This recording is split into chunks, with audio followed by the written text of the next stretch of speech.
Hello everyone. तो आज हम कंटिन्यू करते हैं सेकंड चैप्टर जो हमने स्टार्ट किया था, एसिड्स बेसिस एंड सॉल्ट। तो इस चैप्टर में हमने कुछ चीजें देखी हुई थी, जैसे हमने इंडिकेटर्स देखा था कि इंडिकेटर्स क्या होते हैं। तो उसके बाद हमने देखा था नेचुरल इंडिकेटर्स के बारे में कि नेचुरल इंडिकेटर्स कौन कौन से हैं। फिर एग्जांपल्स मैंने कुछ बताए हुए थे उसमें, जैसे हिबिस्कस का जो फ्लावर रहता है। और उसमें कौन से एग्जांपल्स थे, पर्पल कलर का कैबेज जो था वो उसका एग्जांपल मैंने दिया हुआ था, टर्मरिक का एग्जांपल दिया हुआ था। कुछ एग्जांपल्स जो थे नेचुरल इंडिकेटर्स के दिए थे। अब हम देखते हैं मैन मेड इंडिकेटर्स। ठीक, मैन मेड इंडिकेटर्स भी बोल सकते हैं, या तो फिर हम उसे सिंथेटिक इंडिकेटर्स भी बोल सकते हैं। मैन मेड, ओके, या फिर सिंथेटिक इंडिकेटर्स। इसमें कुछ एग्जांपल्स जो दिए जा सकते हैं, फेनोल्फ्थालीन का,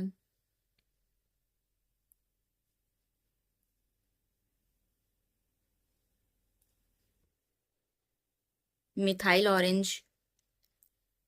ये क्या है, नेचुरल इंडिकेटर्स नहीं है, नेचर के द्वारा प्रोड्यूस किए गए इंडिकेटर्स नहीं है। ये क्या है, मैन मेड है। ये ऐसे इंडिकेटर्स हैं जो ह्यूमन बींग्स के द्वारा बनाया गया है। ठीक, तो हमने इंडिकेटर्स देख लिए, नेचुरल भी देख लिया, मैनमेड भी देख लिया, ऑल फैक्ट्री भी देख लिया हुआ था। ऐसे इंडिकेटर्स जिसमें क्या है, प्रॉपर्टीज में चेंजेस आती हैं। कौन सी प्रॉपर्टी में चेंजेस आते हैं, ओडर में चेंज आता है ना। अब ओडर क्या होता है, ओडर होता है बेसिकली स्मेल। स्मेल में चेंजेस आते हैं, उसके भी हमने एग्जाम्पल्स दिए हुए थे। अनियन का एग्जाम्पल दिया हुआ था, क्लोव ऑयल का एग्जाम्पल दिया हुआ था, और वेनिला का एग्जाम्पल दिया हुआ था। क्लोव ऑयल जो है वो क्या होता है, लौंग का तेल। ठीक, अब इसके बाद आगे बढ़ते हैं। तो सबसे पहले तो जो जो ये वीडियोस को देख रहे हैं वो नीचे जाके लाइक बटन पे क्लिक कर दें, ताकि मुझे पता चले कि आप वीडियोस देख रहे हैं, आपको चीजें पसंद आ रही हैं या नहीं आ रही हैं। तो लाइक करके, और कितने लोग ये वीडियोस देख रहे हैं लाइक से हमें पता चलेगा। तो नीचे जाके कम से कम लाइक कर दीजिए, और आपको अच्छा लगे तो आप कुछ कॉमेंट भी कर सकते हैं। तो आगे बढ़ते हैं और हम देखते हैं केमिकल प्रॉपर्टीज, देखते हैं हम एसिड और बेसिस के। तो हम सबसे पहले तो एसिड और बेस देख रहे थे। अब इसमें क्या है, हम इनकी केमिकल प्रॉपर्टीज वगैरह देखेंगे। तो केमिकल प्रॉपर्टीज में सबसे पहले हम देखेंगे रिएक्शंस, देखेंगे कुछ। ठीक, हम जाते हैं रिएक्शन की तरफ। एक एसिड है, उसका रिएक्शन हम कराएंगे मेटल के साथ। ठीक, तो क्या प्रोड्यूस करेगा, वो प्रोड्यूस करेगा सॉल्ट प्लस हाइड्रोजन। तो ये जो इक्वेशंस वगैरह आपको जो दिख रहे हैं ना, ये डायरेक्ट क्वेश्चंस आते हैं। जो आपके एग्जाम्स वगैरह जो भी होंगे, बोर्ड के एग्जाम्स जो होंगे, उसमें ये इक्वेशन से रिलेटेड डायरेक्ट क्वेश्चन आएगा। आपसे इसका एग्जाम्पल पूछेगा, कंपाउंड लिखना रहेगा उसमें, आपको बस इतना ही चीज करना है। तो सबसे पहले तो मैंने रिएक्शन देखा, एसिड ऑफ अ किसका, sorry, reaction of a metal with acid. Okay, तो मैं इससे कुछ एग्जांपल्स लिख लेती हूँ, जैसे 2HCl aqueous plus zinc solid, जो प्रोड्यूस करता है वो ZnCl2 aqueous plus H2 evolve होता है। ठीक, ये इक्वेशन आप देखिए, इसमें सामने में 2HCl लिखा हुआ है, क्या है, ये है बैलेंस करने का तरीका है। इस साइड, इसके लेफ्ट हैंड साइड में, ये लेफ्ट हैंड साइड है, ये वाला जो पोर्शन है ये राइट हैंड साइड है। तो लेफ्ट हैंड साइड में जितने हाइड्रोजन के कंपाउंड हैं, जैसे ये मैं पहले वाले कंपाउंड में देख लेती हूँ, तो 2HCl, यहाँ पे कितना है, दो जो है हाइड्रोजन है। सेकेंड जिंक में तो कोई हाइड्रोजन है नहीं। तो सेम उस साइड, उसके राइट हैंड साइड में भी क्या है, सेम जो है दो हाइड्रोजन होने चाहिए, और दो हाइड्रोजन है जो इवॉल्व हो रहे हैं। ठीक, ये दिखाता है कि ये इवॉल्व हो रहे हैं, निकल रहे हैं बाहर, गैस के फॉर्म में निकल रहे हैं। हमारे पास में क्या बना यहाँ पे, यहाँ पे बनता है ये salt ZnCl2, zinc chloride. Okay, ये है सॉल्ट, ये सॉल्ट प्रोड्यूस हो रहा है। किसके किसके रिएक्शन से ये सॉल्ट प्रोड्यूस हो रहा है, सबसे पहले तो हम एसिड का नाम लिखेंगे। एसिड कौन सा, हाइड्रोक्लोरिक एसिड, हाइड्रोक्लोरिक एसिड। और कौन सा, जिंक। तो एसिड और एक मेटल के बीच में रिएक्शन हुआ, क्या प्रोड्यूस हो रहा है, यहाँ पे सॉल्ट प्रोड्यूस हो रहा है और एक हाइड्रोजन गैस जो है वो इवॉल्व हो रही है, ये बाहर निकल रही है। ये रिप्रेजेंट करता है जो एरो है अपवर्ड डायरेक्शन की तरफ। ओके, इसके बाद हम और कुछ चीजें देख लेते हैं। हम देखते हैं मेटल का रिएक्शन, अब देखेंगे किसके साथ में, बेस के साथ में। ठीक, तो रिएक्शन हमारा हो गया पहले मेटल का एसिड के साथ में, अब हम करेंगे बेस के साथ में रिएक्शन। तो एक बेस लेती हूं मैं 2NaOH प्लस Zn हमारा मेटल हो गया। ओके, और यहाँ पे मैंने एक वर्ड लिखा हुआ है AQ, सॉरी S। यहाँ पे आपको AQ दिख रहा है और यहाँ पे क्या दिख रहा है, S दिख रहा है। ये जो AQ है ये है एक्वस, एक्वस मतलब लिक्विड फॉर्म में रहेगा ये, और यहाँ पे ये जो है ये सॉलिड फॉर्म में रहेगा। फिर ये जो प्रोड्यूस हो रहा है, यहाँ से वार्म करेंगे इसको हम, ये बन रहा है Na2ZnO2 aqueous plus H2 evolve हो रहा है। ठीक, तो जब आपका किसके साथ में तो अब हम देख लेते हैं बेस का रिएक्शन, देख लेते हैं किसके साथ में, मेटल के साथ में। सबसे पहले हमने प्रीवियस में क्या देखा, एसिड का रिएक्शन देखा। ठीक, एसिड का रिएक्शन हो रहा था, किसके साथ में हो रहा था, मेटल के साथ में हो रहा था। तो एक सॉल्ट प्रोड्यूस हो रहा था और क्या प्रोड्यूस हो रहा था, हाइड्रोजन। अब हम देखते हैं कि जब हम लोग बेस का रिएक्शन करेंगे, बेस का रिएक्शन किसके साथ में किया जाएगा, मेटल के साथ में किया जाएगा। तो फिर क्या प्रोड्यूस होता है, इसमें भी एक मेटल सॉल्ट प्रोड्यूस होगा, मतलब सॉल्ट प्रोड्यूस होगा, प्लस इसमें हाइड्रोजन गैस इवॉल्व होगी। ठीक, सेम है दोनों, एसिड और बेस दोनों को अगर हम लोग रिएक्शन कराते हैं किसके साथ में, मेटल के साथ में, तो हमको एक सॉल्ट प्रोड्यूस होगा और साथ में हाइड्रोजन गैस इवॉल्व होगी इसमें। इसका मैंने एग्जांपल देती हूँ 2NaOH। ये क्या है, हमारा एक बेस है जो कि क्या है, एक्वस मीडियम में है। यहाँ पे मैं कुछ वर्ड्स लिख रही हूँ, पहले मैं ये इक्वेशन लिख लेती हूँ। Na2ZnO2 aqueous plus H2 evolve हो रहा है, हाइड्रोजन गैस जो है वो इवॉल्व हो रही है। यहाँ पे आप टर्म देख सकते हैं AQ लिखा हुआ है। ये जो NaOH जो मैंने लिखा हुआ है, सोडियम हाइड्रोक्साइड, जो टर्म फर्स्ट में लिखा हुआ है, इसके आगे में लिखा है AQ, एक्वस। एक्वस क्या होता है, लिक्विड फॉर्म में होता है। ठीक, लिक्विड फॉर्म में होता है। एक्चुअल में जो अगर लिक्विड और एक्वस जो है दोनों में भी डिफरेंस होता है।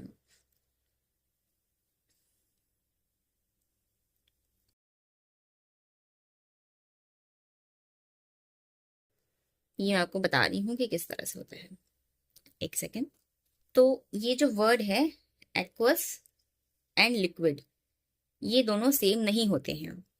ये जो NaOH है ये लिक्विड फॉर्म में है, बट ये क्या होता है, इसमें एक सॉल्यूट होता है प्लस सॉल्वेंट रहता है।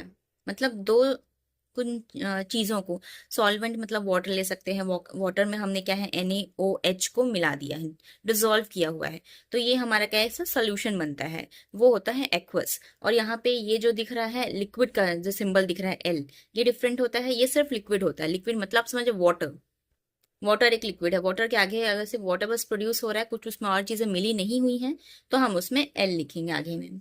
बाकी अगर वो किसी चीज का सोल्यूशन है, उस वाटर में कुछ चीज मिला हुआ है, सॉल्यूट अवेलेबल है, उसमें प्रेजेंट है, तो क्या हो जाएगा, वो एक्वस हो जाएगा। ठीक, तो ये इक्वेशन बन गया। अब इस इक्वेशन को आप देख सकते हैं, ये क्या है, सोडियम हाइड्रोक्साइड, हाइड्रोक्साइड। ये क्या है, जिंक है, ये है सोडियम,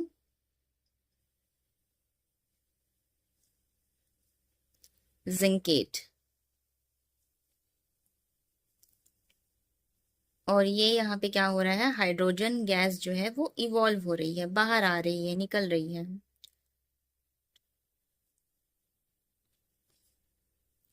ठीक है, तो मैंने आपको बता दिया प्रॉपर्टीज जो बताए मैंने। एक तो सबसे पहले रिएक्शन बताया इस प्रॉपर्टी में, एसिड का और बेस का रिएक्शन। रिएक्शन किसके साथ कर रहे हैं, हम मेटल के साथ में रिएक्शन कर रहे हैं। क्या प्रोड्यूस हो रहा है इसमें, सॉल्ट प्रोड्यूस हो रहा है और एक हाइड्रोजन गैस प्रोड्यूस हो रही है। ठीक, अब हम रिएक्शन देखेंगे, एसिड का रिएक्शन मेटल कार्बोनेट्स के साथ में और मेटल हाइड्रोजन कार्बोनेट्स के साथ में।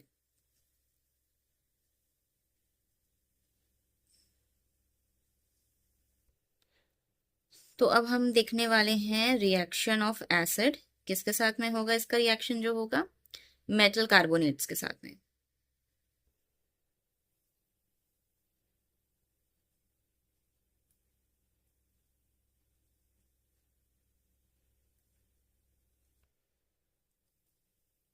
ठीक, तो सबसे पहले हम देख लेते हैं रिएक्शन अगर किसी एसिड का मेटल कार्बोनेट के साथ में हो रहा है तो क्या प्रोड्यूस हो रहा है इसमें। तो मैं मेरे पास में एक एसिड है जो है HCl एक्वस, मतलब ये जो HCl है ये प्योर HCl नहीं है, ये क्या है, ये एक लिक्विड में मिक्सचर में बन के मिक्स होके रखा हुआ है, वाटर में से हमने डिसॉल्व करके बनाया हुआ है। प्लस इसके सिवा हम मेटल कार्बोनेट लेंगे Na2CO3। ठीक, मेटल कार्बोनेट, ये मेटल Na जो है वो सोडियम मेटल है, कार्बोनेट CO3 मेटल कार्बोनेट हो गया, और यहाँ पे मैंने एसिड रखा हुआ है, इसके आगे मैं 2 लगा देती हूँ इक्वेशन को बैलेंस करने के लिए। ये क्या प्रोड्यूस कर रहा है, 2NaCl plus H2O plus carbon dioxide इसमें इवॉल्व हो रही है, ये है एक्वस। ठीक, तब इस इक्वेशन में देख सकते हैं जब एसिड का रिएक्शन हो रहा है मेटल कार्बोनेट्स के साथ में तो आपको क्या चीज मिल रही है, NaCl। ये क्या होता है, सॉल्ट है, NaCl इज अ सॉल्ट। और उसके बाद में H2O वाटर प्रोड्यूस हो रहा है, जिसके आगे में क्या लिखा हुआ है, L लिखा हुआ है, आप देख सकते हैं। मतलब H2O वाटर है, इसमें और कुछ चीज नहीं मिला हुआ है, सॉल्यूट नहीं है, सिर्फ वाटर प्रोड्यूस हो रहा है, इसलिए इसके आगे में हमने L लिखा हुआ है। और CO2 कार्बन डाइऑक्साइड गैस में इवॉल्व हो रही, बाहर निकल रही है। तो हमने देख लिया कि मेटल कार्बोनेट, और एक और चीज मैं बता रही थी कि एसिड का मैं रिएक्शन करा रही हूँ किसके साथ में, मेटल हाइड्रोजन कार्बोनेट के साथ में।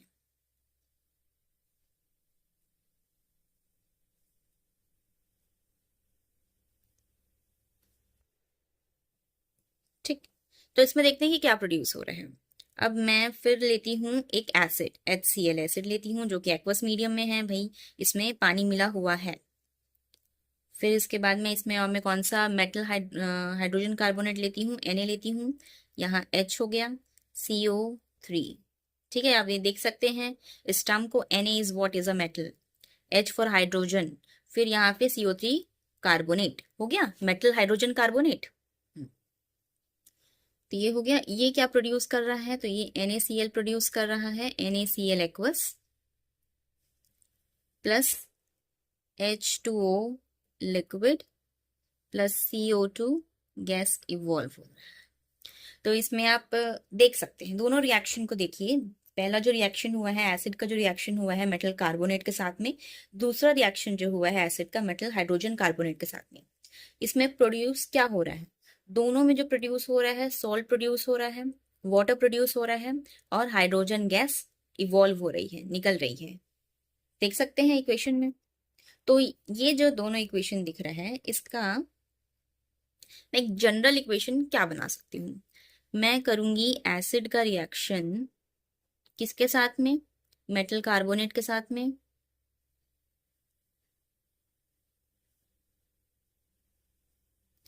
या मेटल हाइड्रोजन कार्बोनेट के साथ में।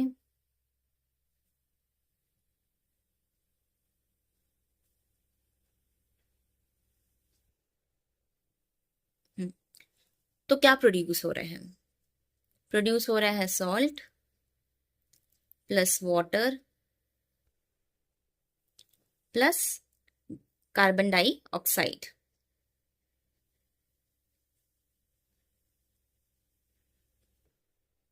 ठीक है, तो ये क्या है, जनरल इक्वेशन है, ये जनरल इक्वेशन आपको याद रखना है। इसके बाद इसके एग्जाम्पल्स देने होते हैं कि एसिड का जब रिएक्शन कराया जा रहा है मेटल कार्बोनेट के साथ में या मेटल हाइड्रोजन कार्बोनेट के साथ में, तब प्रोड्यूस हो रहा है वहां पे सॉल्ट, वाटर और hydrogen carbon, sorry, carbon dioxide.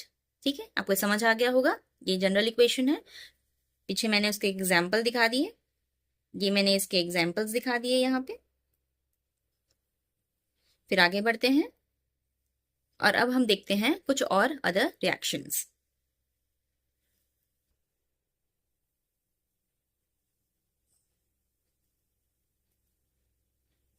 हम्म,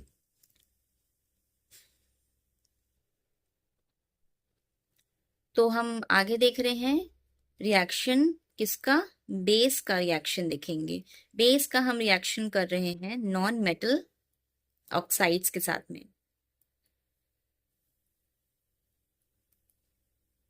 ओके, तो अब हम जो रिएक्शन देख रहे हैं, बेसिस का रिएक्शन देख रहे हैं नॉन मेटल ऑक्साइड्स के साथ में। सबसे पहले तो ये नॉन मेटल ऑक्साइड्स होते क्या है। सबसे पहले तो हम इस टर्म को तोड़ते हैं, तो इसमें आपको दो चीजें दिखेंगी नॉन मेटल। एक मेटल होता है और उसका अपोजिट क्या होगा, नॉन मेटल होगा। कोई चीज या तो मेटल हो सकती है या तो नॉन मेटल हो सकती है। तो वैसे ही यहाँ पे एक नॉन मेटल लिया गया है। नॉन मेटल में क्या क्या चीजें आ रही हैं, कार्बन आएगा, सल्फर आएगा। ये सब क्या है, नॉन मेटल चीज है, ये मेटल नहीं है। वही मेटल में क्या क्या आता है, जैसे ये एक मेटल है, मेटल की चीज है ये। वैसे ही नॉन मेटल में क्या आ जाती हैं, कार्बन आ जाता है और सल्फर आ जाता है। इनका जब मैं रिएक्शन कराती हूँ किसके साथ में, ऑक्सीजन के साथ में, तो ये क्या बन जाते हैं, नॉन मेटल ऑक्साइड्स बन जाते हैं। ठीक, तो इसका रिएक्शन करेंगे ऑक्सीजन के साथ में। ऑक्सीजन के साथ में इनका रिएक्शन होगा तो ये क्या है, नॉन मेटल ऑक्साइड्स बन जाएंगे। जैसे सल्फर के साथ में ऑक्सीजन का रिएक्शन कराऊंगी तो सल्फर डाइऑक्साइड बन जाएगा। ठीक, इसका नाम लिखेंगे, सबसे पहले तो हम लिखेंगे सल्फर का नाम लिखेंगे, उसके बाद ऑक्सीजन आ जाएगा, सल्फर डाइऑक्साइड बन जा रहा है हमारे पास में एक नॉन मेटल ऑक्साइड। ठीक है, तो इसका रिएक्शन सबसे पहले हम कराते हैं सल्फर डाइऑक्साइड के साथ में, जो कि क्या है, गैसियस फॉर्म में अवेलेबल है।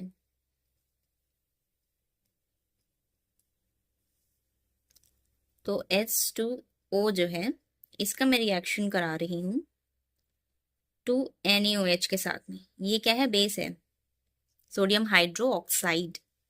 ओके, और ये होगा एक्वस मीडियम में। जब इनका रिएक्शन होता है तो क्या बनता है, Na2SO3 aqueous plus H2OL, liquid produce हो रहे हैं। तो देख सकते हैं जब मैं बेस का रिएक्शन किसके साथ में कर रही हूँ, बेस का रिएक्शन हो रहा है नॉन मेटल ऑक्साइड्स के साथ में, तब यहाँ पे क्या प्रोड्यूस हो रहा है, तब यहाँ पे सॉल्ट प्रोड्यूस हो रहा है, वाटर प्रोड्यूस हो रहा है। ये जो टर्म आपको दिख रहा है, sodium sulphate,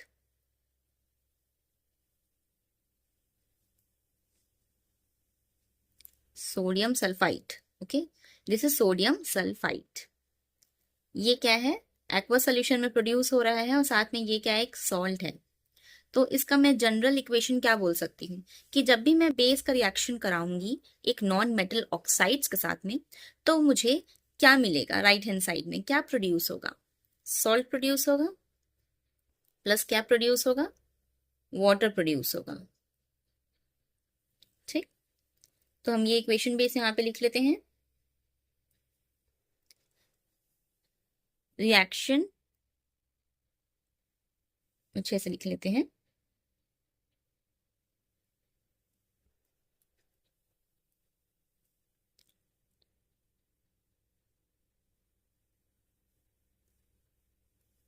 reaction between basis and किसके बीच में होगा, नॉन मेटल ऑक्साइड्स।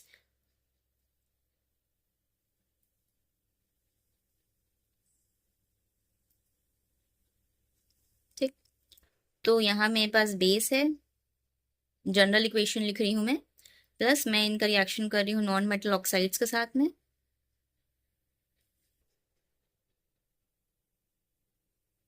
तो क्या प्रोड्यूस होगा, सॉल्ट प्लस वाटर प्रोड्यूस होगा। ठीक, ये इसका है जनरल इक्वेशन, या जनरल आप बोल सकते हैं, ये रिएक्शन एक जनरल दिखा दिया है मैंने। फिर इसके बाद में आप एग्जाम्पल दे दीजिए। अगर ऐसे कुछ क्वेश्चंस आ रहे हैं कि रिएक्शन आपको बताना है बेस का, जब हम रिएक्शन नॉन मेटल ऑक्साइड्स के साथ में कर रहे हैं तो क्या प्रोड्यूस हो रहा है, गिव मतलब एग्जाम्पल के साथ में लिखो, कुछ ऐसी चीजें आ सकती हैं क्वेश्चंस में।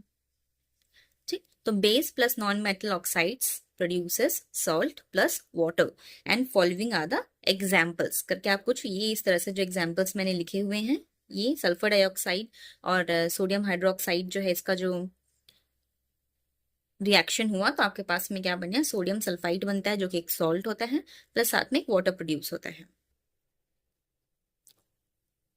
ठीक है, अब अदर कुछ हम लोग इसमें रिएक्शंस देख लेते हैं। एक रिएक्शन जो बताती हूँ, बहुत कॉमन रिएक्शन जो है, एसिड प्लस बेस का रिएक्शन देख लेते हैं। एसिड प्लस अगर बेस, अभी तक हम क्या देख रहे थे, एसिड का हम रिएक्शन मेटल के साथ में देख रहे थे, बेस का नॉन मेटल के साथ में देख रहे थे, लेकिन इस बार हम एसिड और बेस दोनों को रिएक्ट करवाते हैं। तब क्या प्रोड्यूस होता है, तब भी जो प्रोड्यूस होता है सॉल्ट प्लस वाटर ही प्रोड्यूस होता है। ठीक, ये है जनरल इक्वेशन, ये जनरल रिएक्शन मैं आपको जो बता रही हूँ। इस रिएक्शन को हम न्यूट्रलाइजेशन भी बोलते हैं, न्यूट्रलाइजेशन रिएक्शन भी बोलते हैं।